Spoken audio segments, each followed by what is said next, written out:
नमस्कार, मैं आपका भाई करण। आज सभी भाइयों, दोस्तों, मित्रों को कारगिल विजय दिवस की बहुत बहुत शुभकामनाएं। आज जब बिहार के वर्तमान समय में वर्तमान हालात को देखता हूं, तो ये लाइन बिल्कुल बिहार प्रदेश पे सटीक बैठती है और मेरा ऐसा मानना है कि इस लाइन को बिहार के कोने कोने में रहने वाले वंचित, शोषित और जागरूक समाज अपने जीवन में उतारना होगा और उसका अनुसरण करना होगा। तभी जाकर के बिहार कुछ जगह पे आ सकती है। आज मैंने सूर्य से बस यूं ही कहा, आपके साम्राज्य में इतना अंधेरा क्यों है? तमतमा के वो दहाड़ा, मैं अकेला क्या करूं? और तुम बेफिक्रों के लिए मैं भला कब तक लड़ूं? सूर्य की आराधना के चक्र में मत पड़ो, संग्राम ये घनघोर है, थोड़ा तुम लड़ो, थोड़ा मैं लड़ूं। ये बिहार के कोने कोने में रहने वाले प्रत्येक नागरिक को अपने जीवन में उतारना होगा। जो बिहार प्रदेश की वर्तमान स्थिति है,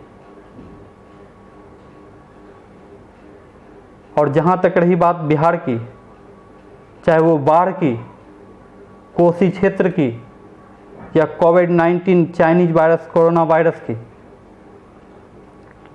आजकल बिहार में ये लाइन बहुत ट्रेंड में है। बिहार में बहार है, ठीक है, तो नीतीश कुमार है। मैं किसी पार्टी या किसी संगठन का हिस्सा नहीं हूं और ना ही भविष्य में कोई ऐसा इरादा है। मैं ना तो नीतीश कुमार का विरोधी हूं और ना ही नीतीश कुमार का सपोर्टर, ना ही बीजेपी का सपोर्टर और ना ही बीजेपी का विरोधी, और ना ही लालू यादव के पार्टी का सपोर्टर, ना ही लालू यादव के पार्टी का विरोधी, और ना ही कांग्रेस का सपोर्टर और ना ही कांग्रेस का विरोधी। और मैं ये सारे राजनीतिक विषयों से बहुत दूर रहता हूं। मेरे आइडियोलॉजी में अगर कुछ है तो वो सिर्फ और सिर्फ राष्ट्र है, और राष्ट्र को जागरूक करने के लिए, राष्ट्र के मजबूत करने के लिए, समाज में जागरूकता लाने के लिए, अपने पुरातन सनातन संस्कृति को पुनः स्थापित करने के लिए, लोगों के पुरुषार्थ को जगाने के लिए, लोगों के हक की बात करने के लिए हमेशा तत्पर और खड़ा रहता हूं, चाहे वो जिस माध्यम से हो। और ये सारे क्षेत्रीय मुद्दे से काफ़ी डिस्टेंस बना के चलता हूं। और मेरा ऐसा मानना है कि जब तक देश का हर सूबा, हर क्षेत्र, हर कोना, हर क्षेत्र के लोग जागरूक नहीं होंगे, हर क्षेत्र के लोग बौद्धिक रूप से सक्षम नहीं होंगे, तो राष्ट्र कभी मजबूत नहीं हो सकता है। पार्टियां आएंगी जाएंगी, सरकारें बनेंगी बिगड़ेंगी, पर ये देश और ये राष्ट्र और यहाँ पे रहने वाले वो विचारधारा हमेशा रहेंगे। और जो बिहार की स्थिति है, इस स्थिति को जब देखता हूँ, क्योंकि मैं भी इस बिहार के मिट्टी में जन्म लिया हुआ एक व्यक्ति हूँ, तो बहुत तकलीफ होती है। आज लाखों लोग इस बाढ़ के वजह से कोसी क्षेत्र में विस्थापित हो गए, और ये आज की कहानी नहीं है, ये यूं ही चलता सर दर साल चलता आ रहा है। और अभी तो ये चाइनीज वायरस कोविड-19 पूरे बिहार के विधि व्यवस्था को, पूरे सिस्टम को बता दिया कि आप कितने अच्छे से सिस्टम चला रहे थे। और ये सारे चीज़ों को जब देखता हूँ, यहाँ के एडमिनिस्ट्रेशन को देखता हूँ, यहाँ के हेल्थ सिस्टम को देखता हूँ, और जिस हिसाब से सैकड़ों लोग मर रहे हैं और सब हमारे आपके इसी समाज के हिस्से हैं, तो बहुत तकलीफ होती है। और जहाँ तक रही बात बिहार की, बिहार के नेताओं की, बिहार के लोगों की, हमारे बहुत सारे साथी मीडिया जगत में काम कर रहे हैं, और मैंने कल ये सारे स्थितियों को जब देखा तो मेरे से रहा नहीं गया, और मैंने अपने साथी से बात करी जो नेशनल चैनल में काम कर रहे हैं, और उनको मैंने बोला कि तुम लोग बिहार के ये सारे चीज़ों को क्यों नहीं दिखाते? तुम लोगों के पास जब अमिताभ बच्चन को कोरोना वायरस होता है तो उस पर न्यूज़ बनाने की होती है कि अमिताभ बच्चन ने क्या खाया, अमिताभ बच्चन कितने बजे सोए, कितनी अच्छी नींद आई और कितने बजे सुबह में उठे। ये सारी न्यूज़ तुम्हारे लिए मायने रखते हैं, पर बिहार की जो वर्तमान स्थिति है इस पे तुम लोग क्यों नहीं कवर करते? मेरे साथी जो कि कुछ बिहार के भी हैं वो हंसे और बोले, भाई मेरे माफ़ करना, बिहार की जो मानसिकता है, अगर सारे न्यूज़ चैनल कवर भी कर लें तो होना कुछ नहीं है, क्योंकि यहाँ पे जिस तरीके से राजनीति होती है और जिस तरीके से हर घर में एक राजनीति करने वाला व्यक्ति है, आप कितना भी इसे कवर कर लो, पर जब चुनाव का समय आएगा और चुनाव में वोट देने के लिए जाएंगे तो कोई आइडियोलॉजी को फॉलो नहीं करेंगे। उसकी आइडियोलॉजी में सिर्फ एक ही रहेगा, जाति और सिर्फ जाति। और उसी का खामियाजा है कि आज बिहार समय दर समय बढ़ता हुआ, सिसकता हुआ भुगत रहा है। यहां हर जाति के एक नेता हैं, चाहे वो किसी जाति का हो। कोई मुस्लिम है तो मुस्लिम का कोई एक अलग नेता, यादव है तो यादव का अलग नेता, कुर्मी है तो कुर्मी का अलग नेता, कुशवाहा है तो कुशवाहा का अलग नेता, पासवान है तो पासवान का अलग नेता, ब्राह्मण है तो ब्राह्मण का अलग नेता, लाला है तो लाला का अलग नेता। सभी जातियों के, भूमियार हैं तो भूमियार का अलग नेता, राजपूत है तो राजपूत का अलग नेता। हर जाति में एक नेता पैदा लिया है, और यही नेतागिरी के कारण आज बिहार बर्बाद है। और जब बिहार की बात होती है तो 15 साल लालू जी की भी बात आती है और 15 साल नीतीश बाबू की भी बात आती है, सुशासन बाबू की भी बात आती है। ऐसे तो मैं किसी पार्टी का ना तो पक्षधर हूं, ना ही विरोधी हूं, और ना ही मेरा कोई ऐसा इरादा है, पर मैं भी इसी मिट्टी का जन्म लिया हुआ एक व्यक्ति हूं। और बात जो हमारे प्रदेश की है और यहाँ की स्थिति की है, तो इस मिट्टी का हिस्सा होने के नाते ना चाहते हुए भी मजबूरन मुझे बोलना पड़ता है।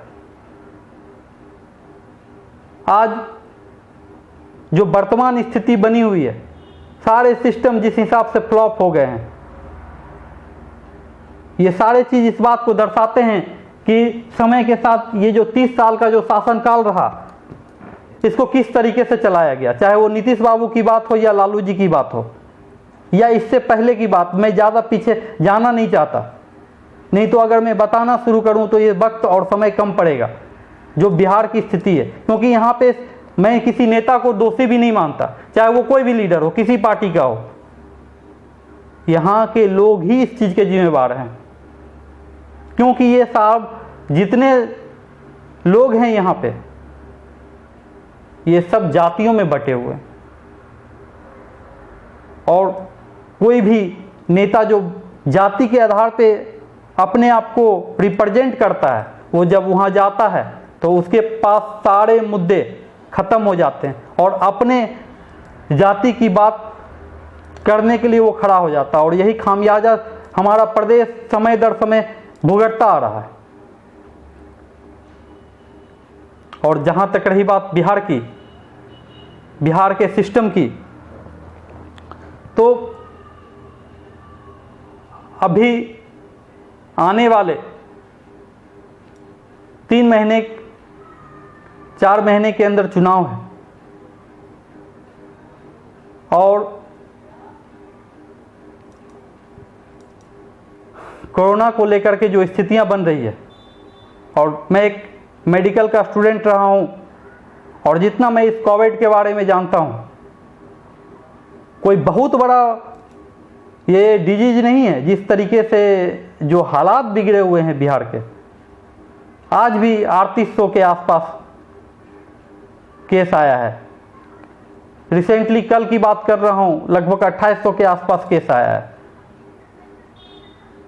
और जितने डाटा से लोग गायब हैं, जिसकी टेस्ट नहीं हुई और ऐसे मौत हो गई, उन सब की बात करूं, अगर सही से सिस्टम को सही ढंग से चलाया जाता तो ये जो आंकड़ा निकल करके आ रहा है ये कभी नहीं आती। यहाँ के मंत्रियों से जब पूछा जाता है तो इस तरीके से शक्ल बनाते हैं जैसे लगता है कि सब कुछ नॉर्मल है बिहार में। मैं वैसे लोगों का, मंत्रियों का नाम भी नहीं लेना चाहता। और हमारे जो सुशासन बाबू हैं, नीतीश बाबू, इस प्रदेश के मुख्यमंत्री, उन्होंने अभी तक इस कोरोना काल में, मैं तो अपने से नहीं देखा हूं कि कोई भी एक आकर के स्टेटमेंट दिए हों। वो प्रदेश के राजा हैं और उनको यहाँ की गरीब जनता ने ही चुन करके भेजा। उनको मैं ये बात बतलाना चाहता हूँ कि ये धरती महापुरुषों की धरती है। ये धरती विष्णुगुप्त चाणक्य की धरती है। ये वही चाणक्य की धरती है जहां से एक रोड पर के बच्चे को उठा करके उसको अपने ज्ञान से एक सम्राट बना दिए, जिनका नाम चंद्रगुप्त मौर्य था, चक्रवर्ती सम्राट। इसलिए ये कतई ना भूलें आप साहब, आप भी इसी मिट्टी के लाल हैं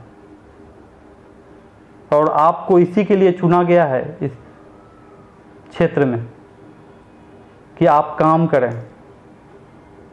मैं ये नहीं कह रहा कि कोई काम आपने नहीं किया है या इसके पहले जो भी सरकारें आई उन्होंने नहीं किया, पर जो काम होना चाहिए था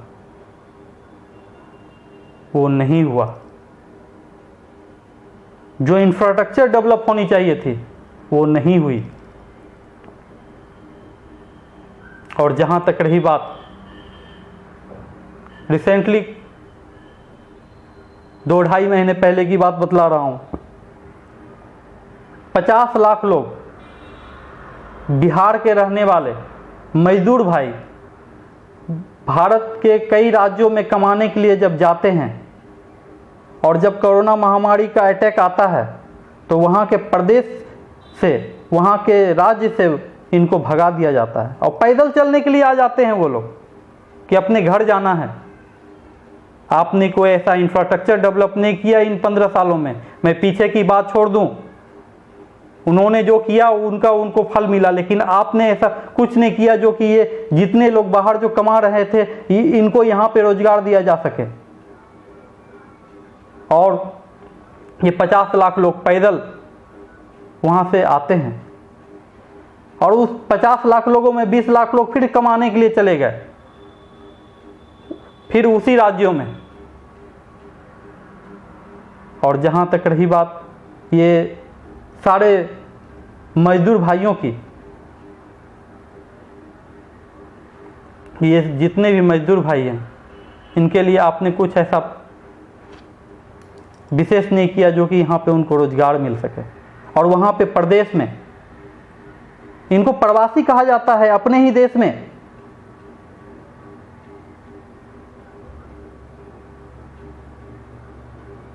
और मैं तो अभी तक अपने अध्ययन में, अपने एजुकेशन लाइफ में, चाहे वो मेडिकल की पढ़ाई हो या आर्ट की पढ़ाई हो। मैं मेडिकल भी किया हूँ और मैं पोल साइंस का भी विद्यार्थी रहा हूँ। मैंने अभी तक यही जाना है